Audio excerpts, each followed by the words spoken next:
All right, good evening, everyone. I am just going to give it a couple more minutes as people start to hop on since it is just now 5 o'clock.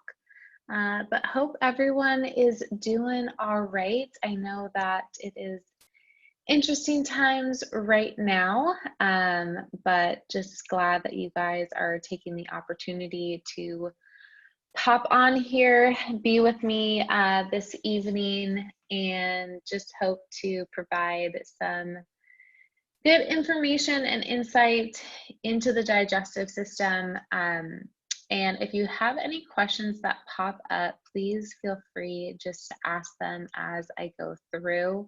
I will keep my eye on the Q&A box, and then I will also take questions at the end. So just going to give it a little bit more time. And then we will dive in and get started talking all about the gut, what it does, what impacts it, and how to best support it.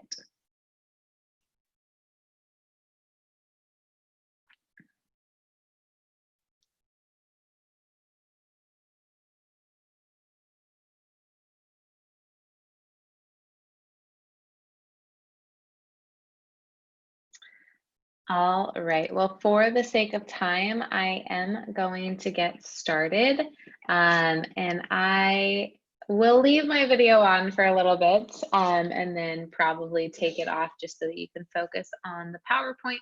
Plus, the lighting in my office is a little weird as the sun is going down. So most of you know who I am, but in case you don't, I am Shannon Miller. I am a board certified holistic nutritionist. I actually got my master's in holistic health education and nutrition, and I am also a functional diagnostic nutrition practitioner. So definitely the holistic functional world is my happy place, and gut health comes up a lot in that industry. So today, we're going to talk all about the health of the gut. So health begins in the gut, and I will share a quote with you guys in a second.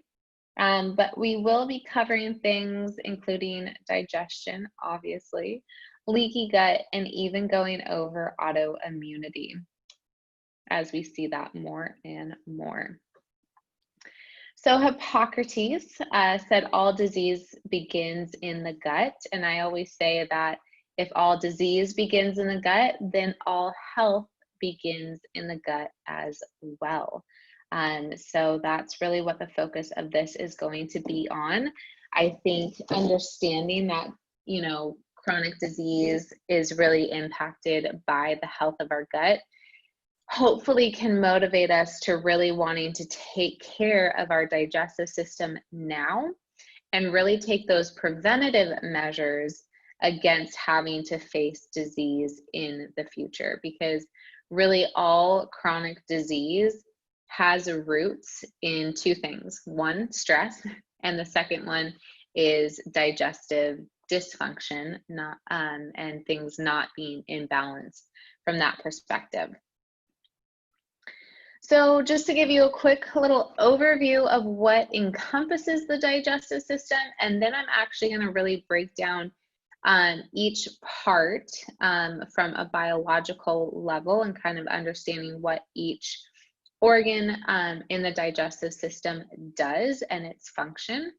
So what's interesting, the digestive system we probably think as something that is an internal system because it is inside of us. However, when you really think about the digestive system, it is actually an external system because it begins in our mouth, goes down the esophagus, works through the stomach, the small intestine, the large intestine, and then comes out the rectum or anus. So it is actually an external system. It's a very, very long tube, but it is one continuous tube from mouth to anus. So it actually is external. And so the lining of our digestive system is actually similar to like what our skin does. It's a barrier between the outside world and our internal environment. So if you think about, if you have a cut, if you put something on your cut like lemon juice, which I did the other day, it's going to sting, it's going to burn because that defense barrier has been injured. So it's very similar to our digestive system or our entire gastrointestinal tract, GI tract, that if there is any damage to it, then basically invaders are able to come in, or things that we don't want internally are able to bypass that barrier. So our digestive system, why it is so integral in our immune health, is because of that barrier. It's basically our defense system. So maintaining the health of our gut lining and our GI tract is imperative to really having health in our body and maintaining immune health because of that barrier. So this just gives a little bit of a further breakdown into the different organs that are involved. The ones on the left are the ones that we're really going to be paying attention to. So the mouth is not listed over here, but it is on the right, and the mouth is a very important part of our digestive system. Then food travels down the esophagus. So neurotransmission, muscle contraction, and relaxation helps to bring the food down into the stomach. Again, neurotransmission, gastric acid secretion. So we'll be talking about stomach acid. Muscle contraction and relaxation. That mechanism is very important for moving food through the digestive system so that it doesn't get stuck. The pancreas and the liver both help to create enzymes and bile acids that help with further breakdown and digestion. Pancreas, we'll talk about the responsibility the pancreas has in terms of insulin and glucose metabolism, and then liver plays a huge role in fat metabolism or lipid metabolism. The colon is a big one. It consists of, we have the small intestine and then the large intestine, which we more often know as our colon, but it is essential for nutrient absorption and then the formation of feces. So we are going to start with the mouth. So all digestion begins in our mouth. This is where amylase is released. Amylase is an enzyme that helps to break down carbohydrates. So we really want to make sure that we're chewing our food and starting that breakdown of carbohydrates. We also really want to chew our food for a couple reasons. One is the act of chewing is what tells our stomach that food is coming. So our stomach gets the message that food is coming, so it starts to secrete hydrochloric acid, which is stomach acid, HCl, or also known as, stomach juices, or and gets digestive enzymes ready for the food to come in so that it can help to break it down. Now we'll get to the stomach, but essentially we need to break food down into the smallest usable molecule so that our body can use that molecule to do the thousands of other functions that we need it to do. So if we're not chewing our food thoroughly, that puts more stress on our stomach to break it down. So when we're inhaling food and maybe chewing 2 or 3 times, we're not helping our digestive system, because our digestive system now has to work harder to break down that food. So we want to try to chew our food 20 to 30 times per bite, which probably seems like a shocking number of times to chew your food, but it's really what helps to release, the salivary glands and release that amylase, gets our stomach prepped, and then by chewing our food with that mechanical breakdown of our teeth, our stomach has less to do once the food hits our stomach. So let's move on and talk about the stomach, because I think people have a lot of misconceptions when it comes to stomach acid, and I hope to clear up some of those. So the stomach, so if you see through this picture, the food comes down through the esophagus. So you swallow, food comes down the esophagus. The esophageal sphincter opens up, allows the food into the stomach, and then holds it there. And in here is where all of our hydrochloric acid comes in. And there's like this churning that happens in the stomach. So the hydrochloric acid and the food really like just kind of do this pulsating thing of churning and starting to break it down. Stomach acid is incredibly, incredibly acidic. If you were to, have stomach acid hit your skin, it would burn your skin. It's that acidic. That's why heartburn or acid reflux does hurt, because some of that stomach acid is coming back up your esophagus and it's burning your esophagus. It's the same thing where like if you throw up, that acid hits the back of your teeth, it actually takes off the enamel of your teeth because it's so acidic. So the stomach is where protein digestion starts to happen, or protein breakdown starts to happen. So carbohydrate digestion begins in your mouth, continues in the stomach. Protein breakdown also starts to happen when it's in your stomach. So I want to take a moment and talk about acid reflux, talk about GERD, talk about heartburn, because I hear it a lot of people struggling with those symptoms. And, people take antacids for it, or they start to take PPIs, which are proton pump inhibitors, to help with the symptoms of acid reflux or heartburn.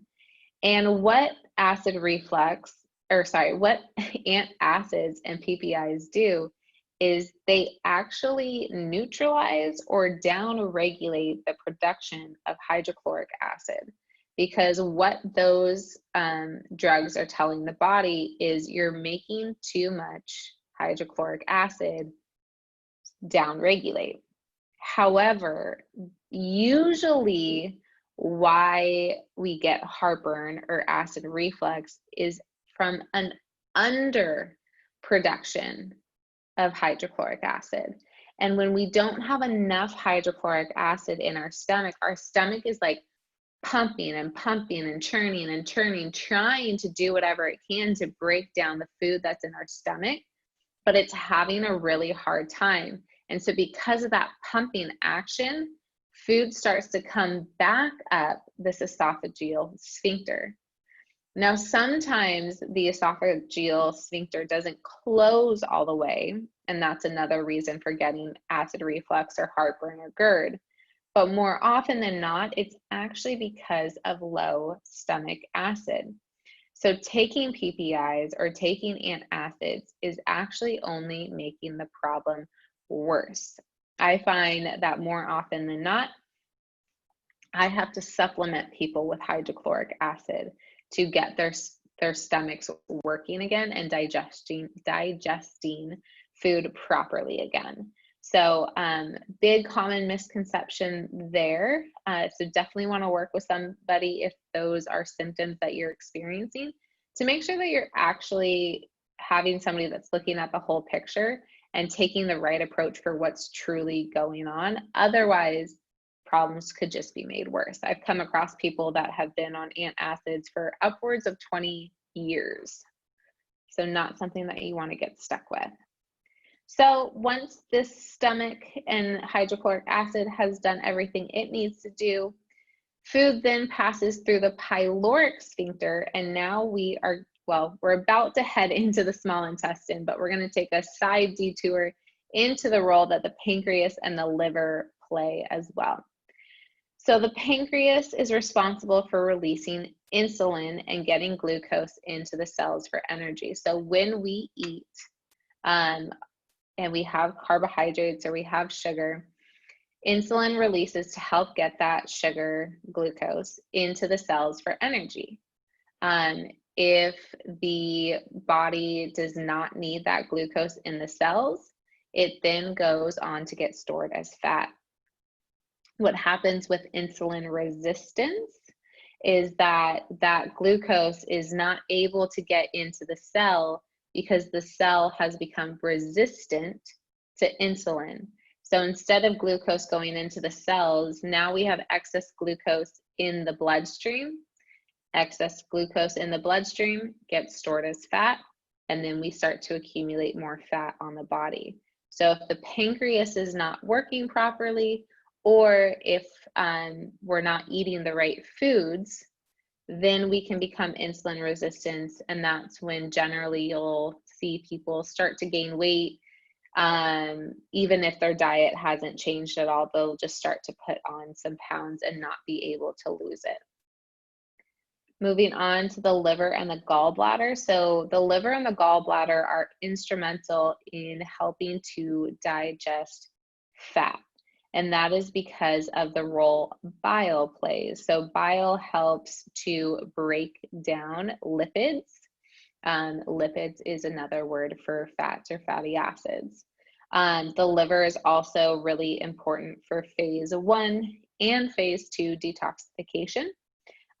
So if we're eating foods that have a lot of pesticides or herbicides, or that are just really hard on our body, the liver has to work overtime to detoxify and cleanse from those foods. That's why quality food really matters when we're talking about taking the burden off of our digestive system, because it takes the burden off of our liver so that our liver can produce the bile that we need to break down fats. So if you see on this picture, the liver is up top. The little green kind of pear-looking organ is the gallbladder, and then the pancreas is coming off to the right. So these two have ducts that then come right into the duodenum, which is the top of the small intestine. So these enzymes and bile come into the small intestine to aid in digestion and nutrient absorption. So we're going to go into the small intestine. So the picture on the left, if you see all these kind of inner looping, crisscrossy, sausage-looking things, that is your small intestine. The diameter is small, but the small intestine in terms of length is actually much longer than the large intestine. So the small intestine is about 20 to 25 feet long.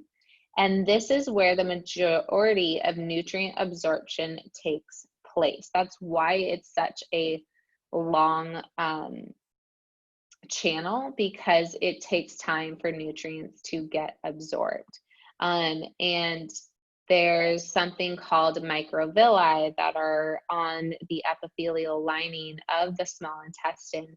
And that's how a lot of our nutrients are able to pass into our bloodstream once they are completely broken down. I'm going to talk in a second about leaky gut and what happens when the microvilli and that epithelial lining of the small intestine is damaged and what can happen from that.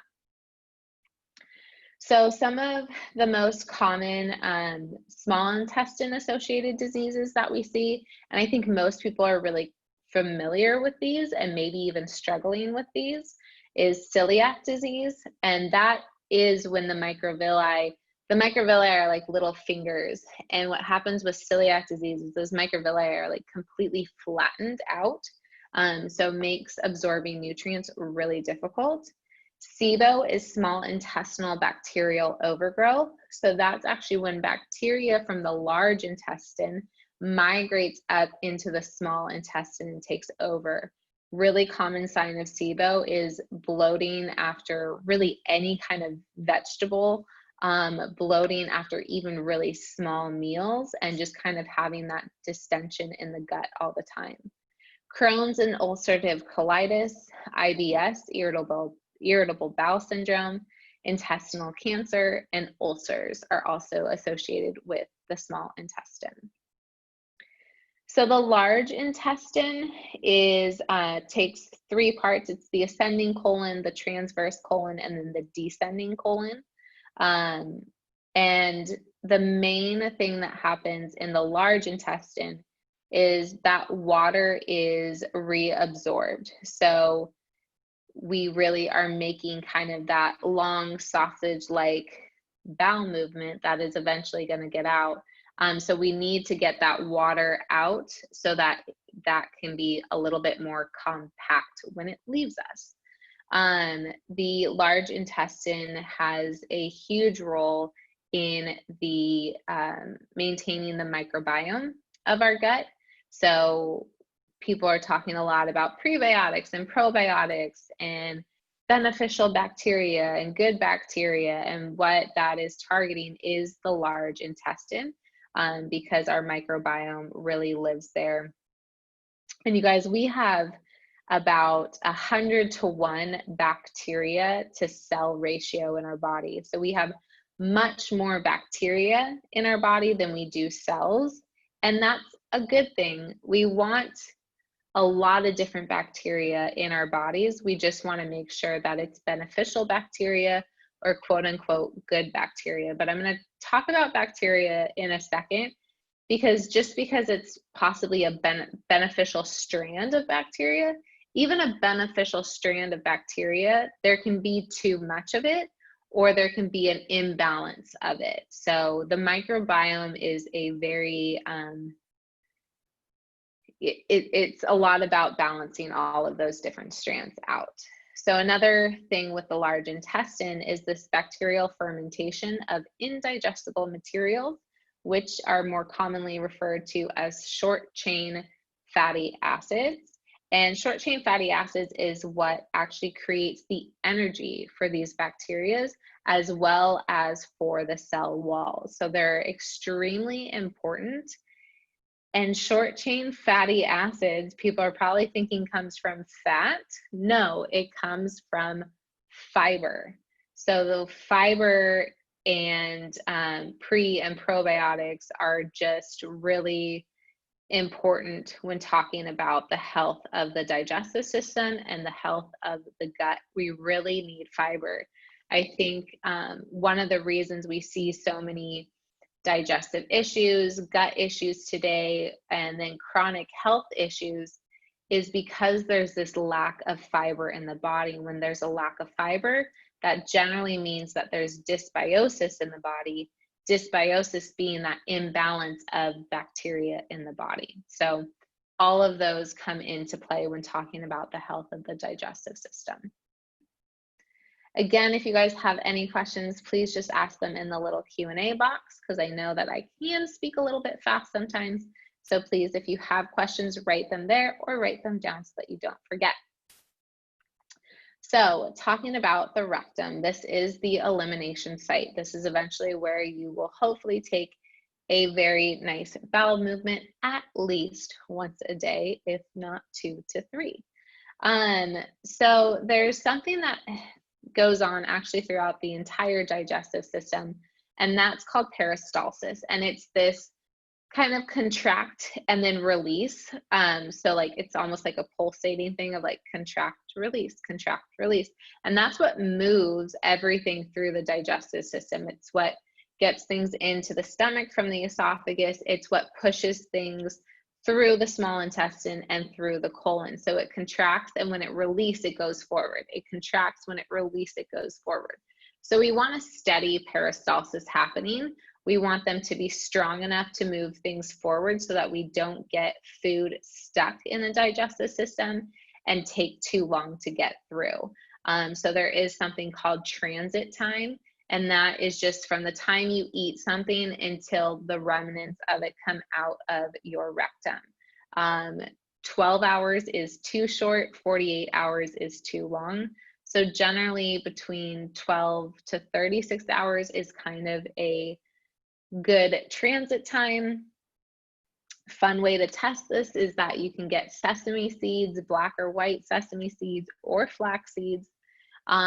You know, take a tablespoon or so in water, drink it, and then look at your poop and see how long it takes for them to come through.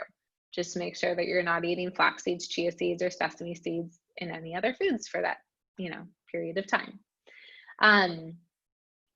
But our poop lets us know a lot about the health of our body. Many people know this chart if they know me because I share it all the time. It's the Bristol stool chart. Kind of the little thing, you want your number 2 to look like a number 4. So it's that nice sausage-like or snake-like. It's smooth, it's soft, it comes out pretty easily. You shouldn't need a whole toilet paper roll to clean it up. When you are at a number 1, it definitely is showing constipation when you're having those harder stools. They're hard to pass, you're straining to get it out. And then 7 is essentially diarrhea. It means that the transit time is probably too fast. And either one of those, you know, transit time too fast, you're not getting all the nutrient absorption. Transit time too slow with constipation, you're actually basically asking more of your liver. Your liver ends up having to detox things more than once. And then you have those toxins sitting at the end of your anus, just causing havoc. So transit time is important. So look at your poop. Don't be ashamed to turn and look. If it's dark in the middle of the night when I take a bowel movement, I turn on my flashlight and I look at it because I like to know how my health is going. So no shame in that game. So let's go over some common digestive issues or symptoms that you may be familiar with.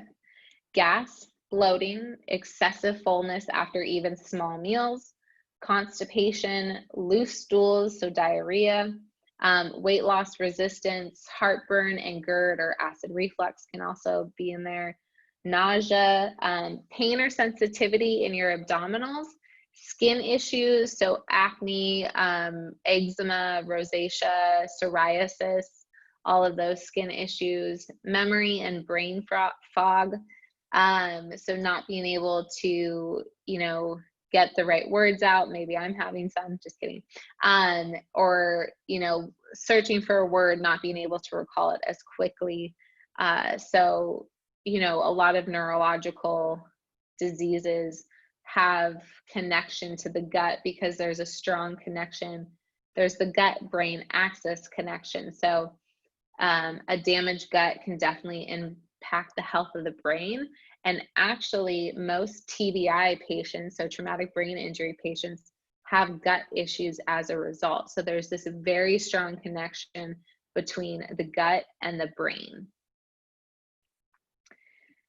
So just because a symptom is common does not make it normal. I can't tell you how many times I have people come to me and they've been struggling with constipation and they go to their doctor and they tell the doctor, yeah, I only have a bowel movement once every 3 days.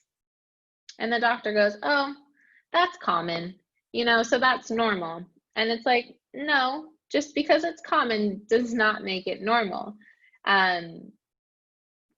You know, once a day is kind of the minimum for a bowel movement. 2 to 3 times really is the optimal. And I think that's the main thing is, do you want to be normal within a sick population, or would you like to have optimal health? That is what I do. I help people find optimal health, not just what is normal within this population. We have a very sick population, and I think we are seeing that more today than really ever before. So if you go to your doctor and you're having, you know, any of these symptoms and they say, oh, that's common, that's normal, it's not. It's not, and you deserve to find somebody that's going to help you figure out why that's happening. So going over a couple other diseases that are associated with digestive dysfunction, irritable bowel syndrome we talked about, or IBD is another one, irritable bowel disease. Crohn's and ulcerative colitis, these two are autoimmune in nature.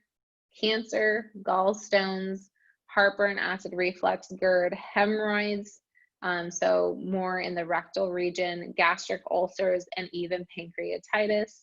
I can tell you pancreatitis is not a fun thing to have. I did have a drinking problem, had pancreatitis. It is very painful. All right. So I want to start talking about leaky gut.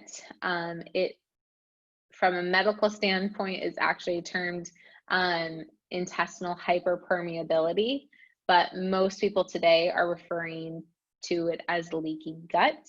And so I just kind of want to talk about the mechanisms and what that actually looks like. Like, what is leaky gut? People are throwing around this term, but what does it actually mean?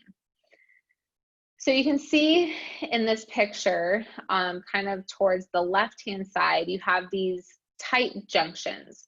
So the cells are all really tightly connected so that nothing can just slide through. So I want you guys to think, again, your gut is like a defense barrier. So think of an army, and you want your troops standing side by side, shoulder to shoulder, you know, shields up, nothing can get through the shield unless your army lets them through. That is what we want. That is what the tight junctions are there to do. They're there to say you can come in and you cannot. What happens with leaky gut is that those army guys start to take a step away from each other, and now kind of anything can come through without that barrier being really tight. And remember, from talking about digestion, we want the smallest molecule to be able to pass into the bloodstream because that's what our body recognizes. Our body doesn't recognize, you know, a piece of chicken, but it does recognize amino acids. So we want that piece of chicken to get broken down into amino acids. Those amino acids, our army can let the amino acids by, but if our army sees a piece of chicken undigested, it should go, no, you can't come through. But what happens with leaky gut is now that undigested chicken is able to go into our bloodstream. Well, remember, our body doesn't recognize chicken, our body recognizes amino acids. So now the body goes, whoa, we have an invader and we need to take care of this. That's what our body does. It's there to protect us. So it sees this food particle. It's now going to tag it as an antigen, as a foreign object, and start an immune response. Part of our immune response is inflammation. So now our body is fighting, for example, this piece of chicken and creating antibodies to it. And, you know, there's this whole inflammation response, cytokine storm happening. And we've now created antibodies to the chicken. But what can happen, and why I'm going to talk about autoimmunity when we're talking about all of this, is because with leaky gut, the chances for developing an autoimmune condition increase. Because while the body is, you know, fighting off these undigested food particles, it goes into kind of an immune system overstimulation. And instead of just tagging the chicken as a foreign entity, it starts to tag our own tissues or organs as foreign. And that's how you get an autoimmune condition. Auto meaning self, immune meaning immune system. So it's self-attacking. Instead of attacking a foreign object, it's now attacking its own body. So contributing factors to leaky gut, and AKA contributing factors to autoimmunity, is going to be nutrition, stress, dysbiosis, and toxic overload. So let's break those down a little bit further. So foods that can start to break down the gut lining are inflammatory foods. So gluten is a big one, dairy, sugar, legumes, which are also like beans and lentils, peanuts, grains, and nightshades. So nightshades are going to be tomatoes, peppers, eggplant, goji berries, and potatoes.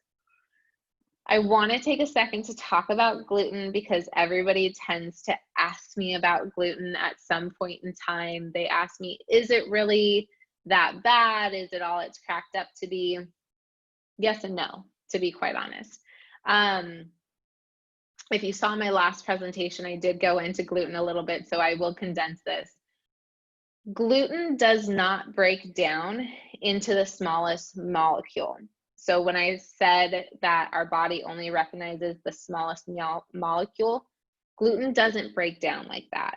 It stays in a longer peptide chain. We do not have the necessary enzyme to break gluten down into singular peptides. So that's a big problem. It means that it kind of tears our gut a little bit every single time we eat gluten. So it's creating a little bit of inflammation every time we have gluten. And if you're having a lot of gluten and then you're having dairy and sugar and some of these other foods, that the integrity of the gut lining starts to break down over time. And if the gut lining isn't able to recover by the next meal or recover quickly enough, then it starts, those tears and those tight junctions start to tear apart. And then we leave ourselves vulnerable for leaky gut. So food sensitivities and intolerances really are a byproduct of leaky gut for the most part, because we develop food sensitivities generally from those tight junctions opening up and undigested food particles going into our digestive system. So when people run food sensitivity tests, we're looking at an IgG response, not an IgE. So an IgE is an actual like anaphylactic allergy. IgG is a delayed food tolerance. So it's looking for that delayed reaction, that delayed immune response to it. So if somebody runs a IgG food sensitivity test, more often than not, they're gonna see the foods that they eat the most, because if there's leaky gut, and if you have leaky gut, for example, and every day you have spinach, well, every day undigested spinach is probably entering your bloodstream and creating that inflammatory immune response. So of course, spinach will most likely come up on that food sensitivity test. Food intolerances is a little different. So intolerant means that we lack the enzyme necessary to break down a food. So being lactose intolerant means that you lack the enzyme to break down lactose. You lack lactase, essentially. So there are intolerances that can add stress to the body, and stress to the body creates issues with the gut because of secretory IgA, which is another defense mechanism of the digestive system. So talking about stress, when we are stressed, we are in a sympathetic nervous system. And when we are in that fight or flight response, that stress response, all functions that are deemed not essential for survival shut down. Part of that is the digestive system. Another part of that would be like the reproductive system. Our body's not worried about digesting food when it's worried about running from the bear. So when we are really stressed, we're not able to properly digest our food. It's why I really try not to eat on the go and not to eat in a stress state. So waiting an hour after exercise to eat, being in a calmer state when you're eating, being focused on the meal that you're eating, not watching TV or scrolling Instagram. Stress leads to gut dysfunction. And then, you know, the immune system also has to work to fight off stress. And so it has less energy for the gut, but also remember that a good part of our immune system is dependent on our gut. So it's a very cyclical relationship between stress, immunity, and gut health. And then the last part of stress is that the body produces less secretory IgA in a stress response. And secretory IgA is in our digestive system. It is part of that first line of defense in the gut. So less secretory IgA leaves us more vulnerable to infections, leaves us more vulnerable to leaky gut, leaves us more vulnerable to autoimmunity. Everything relates to each other. That's why I had to bring all these topics together. So dysbiosis really just means an imbalance of bacteria. So that is too many bad bacteria or not enough good bacteria or not enough of a variety of good bacteria. And good bacteria is very loose because even beneficial bacteria could be too much. And again, not enough diversity. And there are, you guys, we have bacteria in our bodies that aren't super beneficial, but it's normal for them to be there. Like Candida it's a yeast, but there's a normal amount of Candida in our body. The harmful effect comes when there's too much. Antibiotic use wipes out bacteria, good, bad, or indifferent. It doesn't really care. It just wipes out all bacteria. That's why antibiotics do work if it's a bacterial issue, not a viral issue, just so you guys know, hint, hint. Antibiotics do work because it wipes everything out. However, remember how important bacteria is to your gut health. So when you wipe it all out, you're starting from square one and the digestive system is vulnerable again. So lots of antibiotic use leaves people more susceptible to having some of these conditions later on. And then again, talking about just this, it's a balance, you guys. It's a bacterial balance when we're talking about the microbiome. Toxic overload. So remember how I was talking about the liver, the importance that it plays with phase 1 and phase 2 detoxification. The liver has to detox any chemicals that the body has to get out. The liver is also responsible for detoxing hormones as well.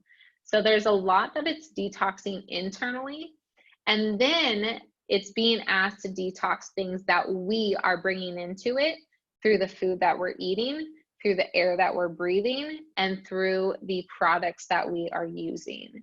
So we have a lot of toxins in the air that is outside of our control, outside of the house. I have 3 molecule air purifiers in my house to help with inside the home. Food, so if we're not eating quality food, this is where organic comes into play. Then there's more pesticides and herbicides that the body is needing to detox from. So we're adding to that toxic load. This is like the most shocking statistic, and I almost couldn't believe it when I learned it. There's 2,000 new chemicals introduced every single year. 2,000 new chemicals every year. These are man-made chemicals. These are things that our body is not familiar with. And now we're asking our body to detox from these. And they are everywhere. Areas that they're found in the most is cosmetics. So makeup, personal care products are really filled with, different toxins like parabens and phthalates. And then household products and cleaners have a lot of different chemicals in them. Plastics are a big thing. Even if it says BPA free, don't trust it. Just that it says BPA free doesn't mean that it's any better. They just use different chemicals to, have it make shape. So really start paying attention, and right now is a great time to pay attention to what you're using and to decrease that toxic burden. Since we're not going out into the world as much, we're not eating out as much right now. Take advantage of this to really take a look at, the potential toxins that are around you. I really do love that subject, so I could talk about it for a long time. So let's start to bring this into autoimmunity. And even if you're listening to this and you're like, I don't have an autoimmune condition, I don't need to worry. The statistics for autoimmune disease are rising at an astounding rate. More and more people are developing autoimmune conditions, and more chronic illnesses are being associated to autoimmunity. So even if you think this doesn't apply to you right now, let's make sure that it doesn't apply to you in the future. So I talked about how autoimmune it's where the body tags itself as a foreign entity and starts an immune response on its own healthy tissue. So as of right now, there are already over 100 different types of autoimmune disorders, and it can target any tissue or organ in the body. So brain, blood, GI, nerves, lungs, skin, muscles, bone, thyroid. All of these organs have different autoimmune conditions associated with them. So very important to take a look at something that you might not think was autoimmune in nature, actually might be autoimmune in nature. If anybody in your family has any of these, pay attention because it is hereditary. I will be talking about that in a second. So the reason that gut health has an impact in autoimmunity is because leaky gut increases inflammation, increases the immune response, and then an overactive immune system creates autoimmunity, or can create autoimmunity if it's not supported or corrected. So the factors of autoimmunity are genetics, environmental exposure, and intestinal hyperpermeability, aka leaky gut. So genetics, it's just one of those things that if somebody in your family has an autoimmune condition, your chances of developing one are higher. But remember, genetics do not determine your fate. What is the saying? Your genes load the gun, but the environment pulls the trigger. So your lifestyle choices do have a bigger impact on what actually comes to fruition. So just because you have a genetic predisposition for something does not mean that you're doomed to get it. It just means that your chances are higher if you don't take the necessary steps to combat it. Environmental exposure, that comes back to that toxic overload. It comes back to our lifestyle. It comes back to the food that we eat. And then intestinal hyperpermeability, so that leaky gut that we talked about is a big factor when talking about autoimmune. So the solution is to stop and slow the progression. Once you have an autoimmune condition, you have an autoimmune condition. You can put it into remission. You can stop the symptoms. You can do a lot of work to heal the body, but it doesn't go away. So I have an autoimmune condition. I consider myself to quote unquote be in remission because I don't have flare-ups. I take care of it. I haven't had a flare-up in several years, but I still have an autoimmune condition. Reversing leaky gut is imperative because once you have one autoimmune condition, you have a 60% chance of developing another one. So we want to take care of that leaky gut because we want to stop that inflammatory immune response so that your body doesn't keep going on the defense and attacking anything in sight. So I covered all of those points. So how to support the gut. So I talked about this in the very beginning. Chew your food 20 to 30 times each bite. Really, this is about being mindful when you're eating. So slow down, take time to eat, be present with your meals, to not be in a stress state. So chew that food. Limit fluid intake. Most people think this is weird, but once you understand it, it actually makes perfect sense. So you can have fluids 30 minutes before a meal or after a meal, but only really a couple sips of water maybe during a meal, because we want to maintain the strength of our stomach acid. So we want that pH in our stomach to be high. And if we have too much fluid, it's actually going to decrease the strength of our stomach acid. So not having a whole bunch of fluids during meal times is important for having a strong pH in the stomach so that your stomach can actually digest your food properly. Following nutrition guidelines for reducing inflammation, which I will talk about nutrition in just a second. Reducing stress, again, be mindful when you're eating. Sit down for your meals. Don't eat on the go as much as possible.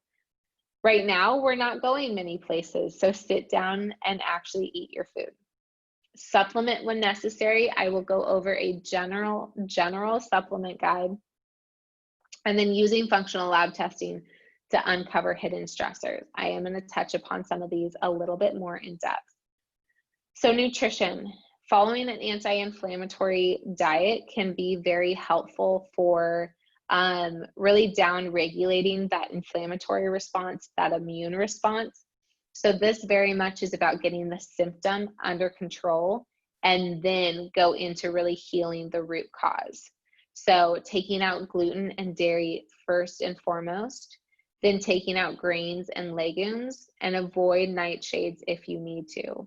If you're somebody that has an autoimmune condition and you are constantly in flare-ups, then really taking it to that third step is necessary.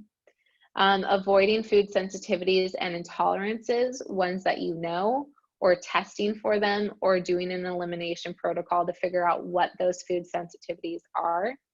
Eating antioxidant-rich food, so think of all the colors of the rainbow and find fruits and vegetables that fit those colors. Those are your antioxidants. You know, your berries and beets and spinach and kale and carrots and bell peppers, you know, eat those different colors because they have so many different antioxidants and phytonutrients and phytochemicals that are very beneficial and can help to fight oxidative stress, which creates free radicals. Those free radicals create damage to our organs. So increasing antioxidants really helps for that. Question is, are lentils considered legumes? Yes, they are. Lentils are considered legumes. And I just want you guys to know too, this kind of reminds me, sometimes we do need to take foods out for therapeutic reasons to heal the body. This does not mean that you will never again be able to have rice or quinoa or lentils, or you'll never be able to have dairy again. But if you are struggling with your health and leaky gut or inflammation or any of these other digestive issues are part of it, then taking things out for a specific period of time, letting the body heal, and then trying to reintroduce those foods is beneficial if you start feeling better. And sometimes I've had clients that they did not want to take dairy out, but they took it out and then they started to feel better. Their skin cleared up, their energy creeped back up, things started to go better. And then they had dairy and they realized like how awful they feel. Like they just had that rock, they felt tired, they had inflammation back again, and they just realized that life was better without dairy. So it's really about figuring out the right foods for you. And just because something is healthy does not make it right for you. Legumes, lentils are a wonderful food, but it's not right for everybody. Just because it's healthy doesn't mean that it's going to be right. For me, lentils is not right. My body doesn't respond well to them personally, but that could be completely different for somebody else. So that's why nutrition is so individualized, because people respond so differently. Probiotics, prebiotics, and fiber. These should just be like a trio. So probiotics are actually fiber-rich foods that help to, give the fuel source so that the prebiotics have something to eat on so that they can multiply and thrive. So your probiotics are like Jerusalem artichokes, leeks, onions, apples, chia seeds, flax seeds, your fiber-rich foods. Your prebiotics are going to be things like kimchi, sauerkraut, kombucha that doesn't have a ton of sugar in it. Fermented yogurt or kefir, those kind of fermented foods are going to be your prebiotic foods that have those natural bacteria in them. If you're really struggling with your digestion, then you can bring in supplemental pre and probiotics as well. So supplementation, disclaimer, this does not constitute medical advice. Please seek out a professional practitioner that you want to work with that understands your case and can make recommendations. If you'd like to work with me, I'm available. So these are just general guidelines that tend to help. Vitamin D, fish oil, glutamine. Glutamine is the essential amino acid that helps to strengthen and protect the integrity of the gut lining. So it's a very important amino acid when repairing and healing the gut. Probiotics we've talked about, zinc, carnosine, phosphatidylcholine, hydrochloric acid, that's stomach acid, and then digestive bitters can also help with increasing the digestive juices in the stomach and helping with digestion. Stress management. So we really want to, as much as possible, be in a parasympathetic nervous system when we are eating. That is our rest and digest system for a reason, because we need to be parasympathetic in order for our digestive system to be not only activated, but functioning optimally. So being mindful, meditating, really trying to manage the stress in your life, especially around meal times. And then decreasing external and internal stress. So that external stress is the things that we talked about when going over the toxic overload. So the air, the quality of food, the products that we're using, all of those fall under the category of external stressors.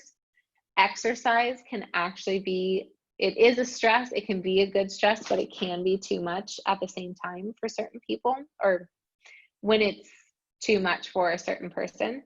And then internal stressors. So these are hidden pathogens that we might not know about. So yeast, bacteria, fungus, parasites that are in our body creating undue stress. Or perhaps there's hormone imbalances that are creating a lot more stress in the body, because the body is always working towards homeostasis. So anything that's off stresses the body, because the body is just trying to come back into balance. So last but not least is just testing for those hidden stressors. So some of these I talked about. Testing to see where your hormones are, where your stress levels are, so that cortisol response. Food sensitivities, figuring out what those food sensitivities are. And then a stool test for the parasites, bacteria, yeast, and fungus overgrowth as well can be helpful, just so that you can really pinpoint what's going on and have a more targeted approach for helping to resolve those issues and support the body as best as you can. So in conclusion, that is my presentation for you guys about gut health, about inflammation, about leaky gut, about autoimmunity. Packed it all in there in just an hour. And I did want to let you guys know I'm going to take questions in a second. So if you want to start typing those in, or I think you can even call in as well. But I did want to let you guys know that I do have a special offer. So not only do you guys get a complimentary discovery call with me, they're generally about 45 minutes, just really going over any issues that you're dealing with, kind of figuring out what your main complaint is, and then really figuring out the best approach to help resolve that. But for this webinar, I'm also going to offer a complimentary metabolic typing diet test with the purchase of any consulting package. And I kind of talked a little bit about it before, of just because something's healthy doesn't mean it's right for you.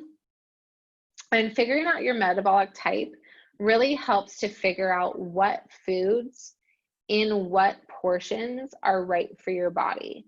Because you could be eating all the healthy foods, but if it's not the right balance of macronutrients for your body and it's not the right types of food for your body, then you're not going to be seeing the progress or the results that you want. So I find that the metabolic typing diet test is really helpful in kind of taking out some of the guesswork of, well, what's right for me?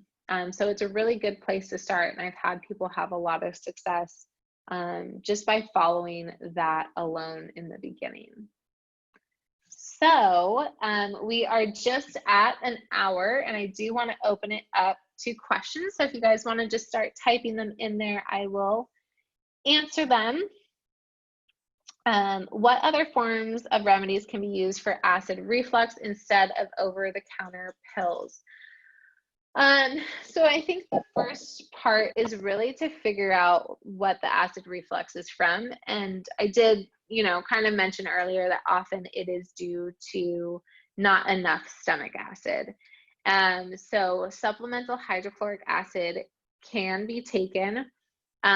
Definitely I would want to talk over that, because it's called an HCl challenge, because you increase the number of capsules you take until you actually feel a burning sensation, and then you're at the right dosage.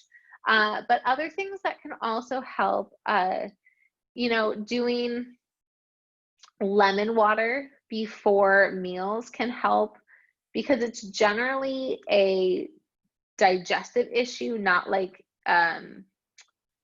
it's generally not a sphincter issue. It's generally not the esophageal sphincter that's not closing properly, I have found with most people. Sometimes that can be it. So, taking digestive bitters or taking digestive enzymes can also help with that part of digestion. I would definitely say chewing food. Chewing food is the best free remedy for that.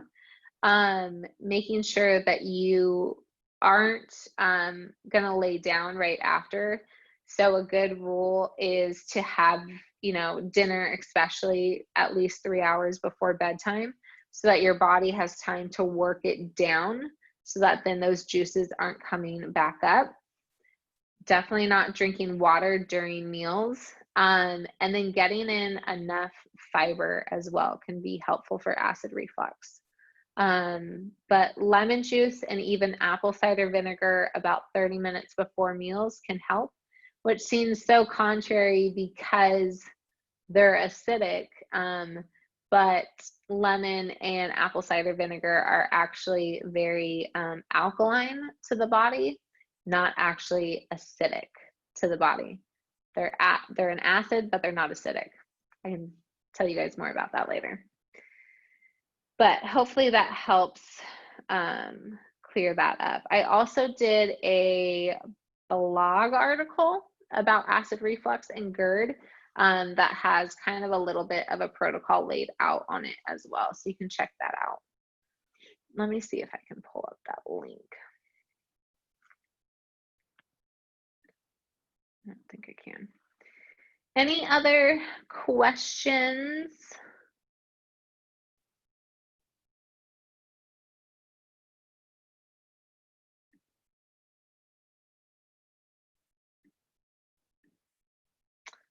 I will hang on here for about 2 more minutes, see if there's any other questions that pop up. Also, my contact information, you guys can definitely go to the website, or Shannon@3leafhealth.com is my email, and I can answer any other questions there as well.